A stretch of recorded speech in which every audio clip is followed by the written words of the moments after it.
Dear Lord God, help me to exegete the rest of chapter 8 from 18 onwards. But here, it's just a reminder about verse 17. We may breed abundantly in the earth, be fruitful and multiply upon the earth. Verse 18, we continue. And Noah went forth, and his sons, and his wife, and his sons' wives with him. So Noah obeyed God to the T. Every beast, every creeping thing, and every fowl, and whatsoever creepeth upon the earth after their kind, went forth of the ark. And Noah builded an altar unto the Lord. Amazing. He built the altar after he built the ark. Afterwards, he built the altar to remind himself and all mankind of what he'd done. But remember, he did the altar after building the ark. He didn't build an altar before building the ark. He built it after.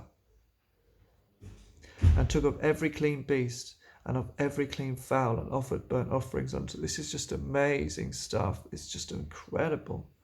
And the Lord smelt a sweet savour. And when he looks to you, who you believe in Jesus Christ, he smells you as a sweet savour. I've smelt that sweet savour at times. It's incredible, the gift that God gives you when you're totally with him. And the Lord said in his heart, I will not again curse the ground any more for man's sake. Look at that. He cursed it for our sake. And he's saying, I won't do it again. It wasn't for his sake. He's saying for man's sake. For man's sake, the flood came. For man's sake. For the imagination of man's heart is evil from his youth. Neither will I again smite any more every living thing as I have done. So despite all this happening, despite Noah being righteous, he's still saying the imagination of man's heart is evil from his youth. So Noah was righteous, but yet his imagination was evil from his youth.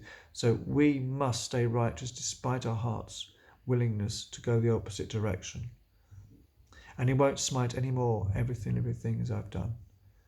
Everything.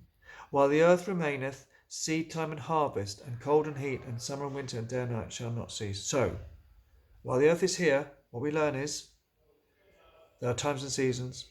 There's time for seeding, there's time for harvest, there's time for cold, there's time for heat, there's time for summer, there's time for winter, and day and night they will not cease. Here endeth the lesson. That's just wonderful.